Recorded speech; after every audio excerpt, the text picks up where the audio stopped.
different things like that, like things you would never think of, crazy stuff. We said yes a lot to mostly everything and everywhere. They wrote some of the biggest rock anthems of the last 40 years together.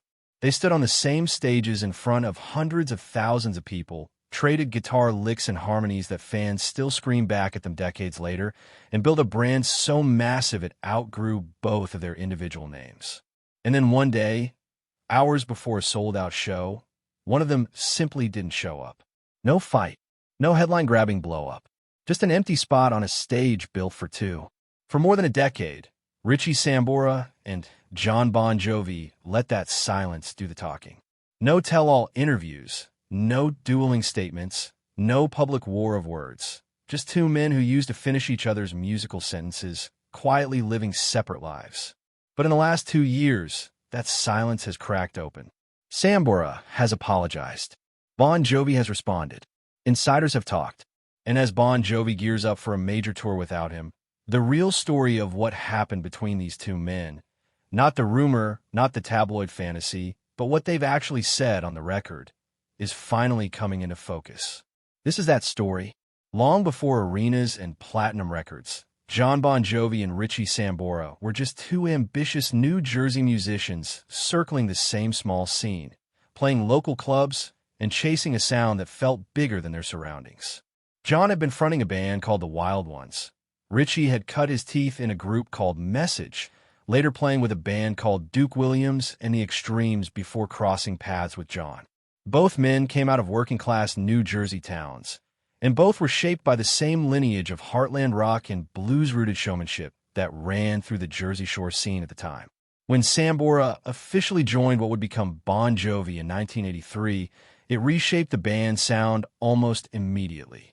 His guitar work brought a bluesy, melodic sensibility that gave the band's arena rock ambitions some grit and soul instead of just gloss. Over the next several years, that chemistry between Jon's vocal hooks and Richie's guitar and harmony work became the band's signature. Songs like Livin' on a Prayer, Wanted Dead or Alive, and You Give Love a Bad Name weren't just hits fronted by Jon Bon Jovi. They were co-written by Sambora, and in 2009 the two men were inducted together into the Songwriters Hall of Fame in recognition of that partnership. For nearly 3 decades, that partnership held. Album after album, Slippery When Wet, New Jersey, Keep the Faith, Crush, carried Sambora's fingerprints as much as Jon's. He wasn't a hired gun guitarist filling space between verses. He was a co-writer on the band's signature tracks, the architect of the harmonies that turned Jon's lead vocals into something bigger, and, on stage, the guy running the talkbox solo on Livin' on a Prayer that fans still imitate at karaoke bars decades later. Industry observers and musicians have long pointed to that Jon and Richie interplay. One voice built for arenas, one guitar built for feeling, as the actual engine of the band's sound, even as Jon's face and name became the more visible brand. But like any long creative relationship, especially one built inside the pressure cooker of global fame, it wasn't without strain. Being the second name on the marquee of a band that carries your bandmate's surname is its own quiet tension, even when nobody's fighting about it out loud. And by the time Sambora walked away in 2013, that strain had been compounding for years, layered on top of circumstances in his personal life that had nothing to do with the band at all. In April 2013, hours before a scheduled Bon Jovi concert in Calgary, Alberta, part of the band's Because We Can Tour, fans and even some within the band's own circle were caught off guard by the news that Richie Sambora would not be performing. The band went on without him, with Jon Bon Jovi and touring guitarist Phil X, who had already filled in for Sambora briefly back in 2011, covering the guitar parts. At the time, the reason given publicly was simply personal issues, with no further detail and no indication of how long Sambora's absence would last. It turned out to be permanent. Sambora never returned to the touring lineup, and Phil X became the band's full-time guitarist. For years, the actual reasons behind that walkout were left almost entirely to speculation, because neither Sambora nor Jon Bon Jovi spoke about it in detail in public. Fans filled that vacuum the way fans always do, with theories about a falling out over money, over ego, over creative direction, over who deserved more credit for the songs. Almost none of it was confirmed by either man at the time, which only made the silence louder. What has become clear since, through later interviews, is that the Calgary no-show wasn't an isolated snap decision. It was the breaking point after a stretch of real personal difficulty in Sambora's life. Sambora went through a divorce from actress Heather Locklear, with whom he shares his daughter, Ava. He also dealt with substance abuse issues, entering rehab on more than one occasion, with his last stint before the Calgary exit reportedly occurring in 2011. According to reporting from People magazine, a source close to the situation put it bluntly. Around that period, Sambora's father died, and his marriage ended within a short span of each other, a compounding weight that, combined with the grind of non-stop touring, pushed him toward a breaking point that the band, by his own later account, didn't fully make room for. For years, Sambora offered little beyond the personal issues explanation that began to shift gradually. In a 2020 interview with People magazine, he pointed to his relationship with his daughter Ava as a central reason for stepping back from the demands of full-time touring. He wanted to be present for her rather than a rock star who was permanently on the road. He also spoke, in broader terms over the years, about needing to do what he called conscious work on himself amid the emotional and substance-related struggles he was navigating as a single father. The fuller picture came in 2024 when Sambora sat for an interview featured in the Hulu docuseries Thank You, Good Night, The Bon Jovi Story, a documentary built around John Bon Jovi's career and the band's history, but one that gave Sambora space, for the first time in over a decade, to speak candidly on camera about how he left. What he said there was striking in its bluntness, but also its restraint. He didn't frame the split as a betrayal or paint John as a villain. Instead, he described a slow accumulation of pressure, the kind that doesn't explode all at once, but wears a person down over years of touring, personal loss, and feeling like his struggles weren't being met with much patience or understanding from those around him. He acknowledged, plainly, that being in a long-running band is an intensely close, almost claustrophobic relationship, comparing it to being married to several other people at once, and that friction, frustration, and unresolved tension are part of that territory over enough time. Most importantly, he took ownership of how he left, even while standing by his decision to leave it all. He said, in essence, that he didn't regret walking away from the situation itself, but that he deeply regretted the way he did it, vanishing without a proper conversation, leaving his bandmates and the touring crew to find out he wasn't coming just hours before a sold-out show.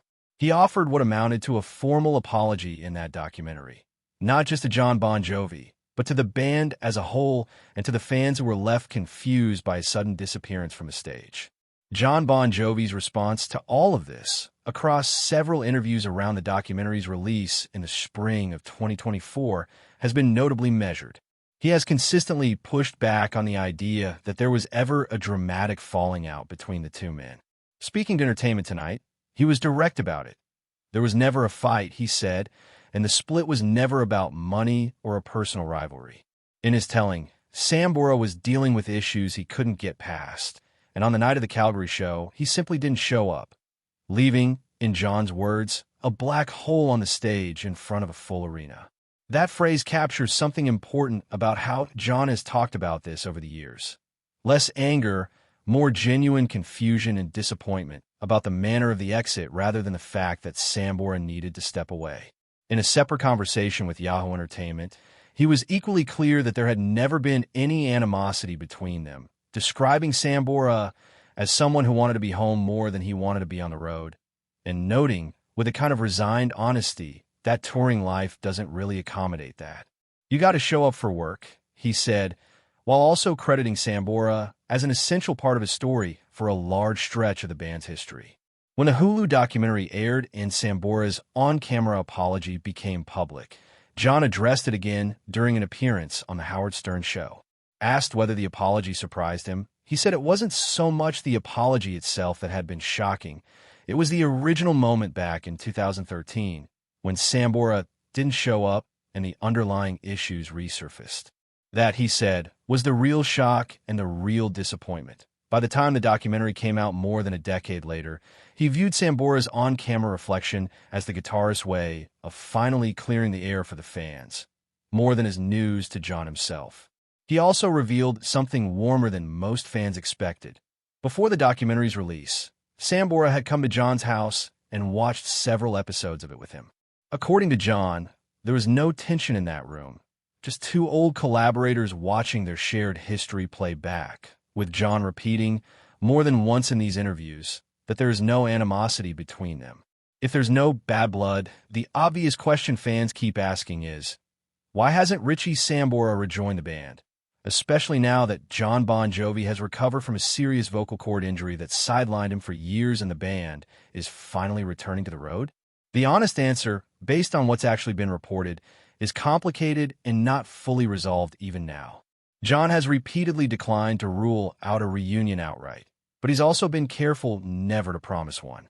Speaking to Entertainment Weekly in mid-2024, he said Sambora's involvement would be a decision that will be made if and when the band actually gets to the point of touring again, noting that a great deal has changed since Sambora's departure, including 4 albums John has made without him.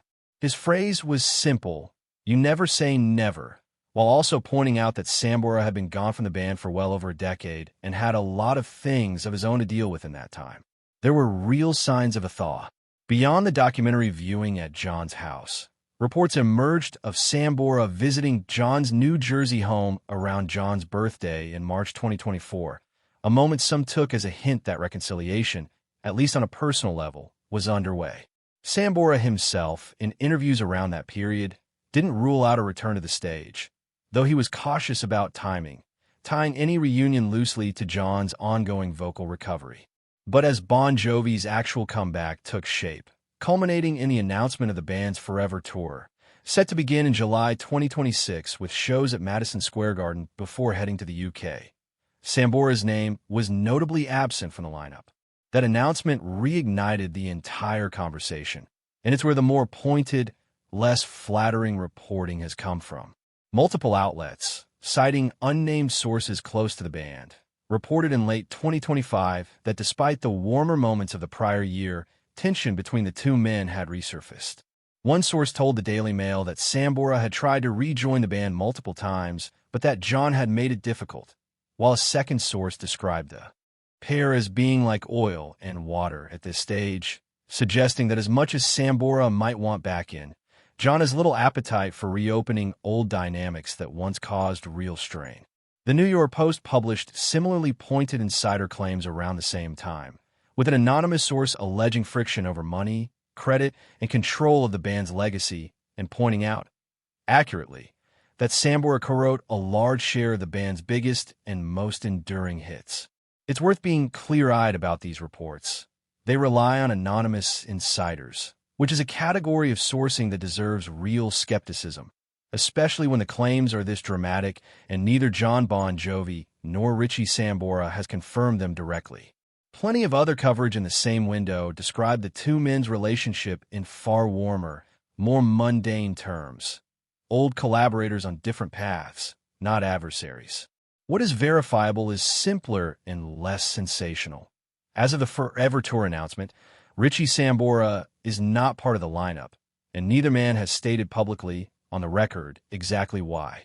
Whatever the exact mechanics of the band politics, one thread runs consistently through everything Sambora himself has said across the years, from his 2020 comments to People through his 2024 documentary interview. His daughter, Ava, has been the through line of his decision-making since he left the band. Ava, whom he shares with Heather Locklear, was entering her teenage years around the time of his exit, and Sambora has spoken about not wanting to be absent from that stretch of her life the way constant touring would have demanded. That's not a dramatic redemption story. It's a fairly ordinary one, about a parent recognizing that a job, however extraordinary, was taking more than he wanted to give at a particular moment in his child's life. Sambora has continued to speak with visible pride about Ava's own path since, including her work as a model and actress, and he's framed his choice to step back from Bon Jovi less as an act of rebellion against the band and more as a decision about the kind of father he wanted to be. Between the 2013 exit and the 2024 apology, there was exactly one moment when the classic Bon Jovi lineup, John, Richie, and the rest of the founding members, shared a stage again. the band's induction into the Rock and Roll Hall of Fame in April 2018. For that single ceremonial night, Sambora rejoined his former bandmates to perform, and for a lot of longtime fans, it was the closest thing to closure they'd gotten in 5 years. Photos and clips from that night circulated widely, showing what looked, at least for a few songs, like the old chemistry hadn't entirely gone anywhere. But it was a one-off, not a reunion in any lasting sense. Sambora went back to his own projects afterward, and Bon Jovi went back to touring with Phil X. If anything, that night became a kind of Rorschach test for fans. Proof to some that the door was still open, and proof to others that if a full reunion were going to happen, that induction ceremony would have been the natural moment for it. And it didn't happen. The fact that both things could be true at once, genuine warmth in the room and no follow-through afterward, says something about how complicated this relationship has actually been to untangle, even for the two men living it. Life after Bon Jovi hasn't been a disappearance for Sambora. It's been a quieter, more solo-focused chapter. He's released solo material in the years since leaving, including new singles in 2024 and 2025, and by his own account, and that of people around him, his musical direction has leaned more toward blues, soul, and introspective songwriting than the polished arena rock sound that made Bon Jovi famous. He's played occasional live dates and reunited with the band just once since 2013 for Bon Jovi's induction into the Rock and Roll Hall of Fame in 2018 with a classic lineup, including Sambora, performed together for that single ceremonial occasion. He's also been candid in the years since about ongoing personal work, the conscious work he referenced in 2020 tied to his recovery from substance abuse and the emotional weight of the years leading up to his exit. None of that has been packaged as a redemption arc in his own words. It's come across multiple interviews, as a simple, matter-of-fact account of a man trying to build a steadier life outside of a machine that, for a long stretch, didn't leave much room for one. For his part, Jon Bon Jovi has spent much of the last several years focused on his own recovery. A serious vocal cord injury led to surgery in 2022, and by his own account, getting his voice back to a place where he could tour again was neither quick nor guaranteed. That recovery culminated in the band's 2024 album, Forever, a record that leaned into reflection on aging, loss, and a long career in rock and roll. And now in the Forever Tour, which marks his first extended run of live shows in roughly 6 years. Throughout this period, Jon's public comments about Sambora have remained consistent in tone, affectionate about their shared history, honest about the difficulty of the split, but firm that the band exists, first and foremost, as the ongoing project he continues to steer. He hasn't used language suggesting a permanent door has been closed on Sambora, but he also hasn't promised anything concrete. And as the Forever Tour dates were finalized without Sambora on the bill, that ambiguity has, for now, resolved itself into an answer of sorts. Not yet, and maybe not at all. Underneath the personal story, there's a quieter, more professional one that keeps resurfacing whenever this saga gets discussed. The question of how much of Bon Jovi's sound is actually Richie Sambora's. It's not a new debate. Music critics and fellow musicians have argued for years that Sambora was never just a sideman propping up a frontman, that the band's signature blend of blues-inflected guitar work, layered harmonies, and emotionally weighted solos was as central to their success as Jon's voice and stage presence. The Songwriters Hall of Fame induction the two men shared in 2009 is itself a piece of evidence for that argument. It wasn't.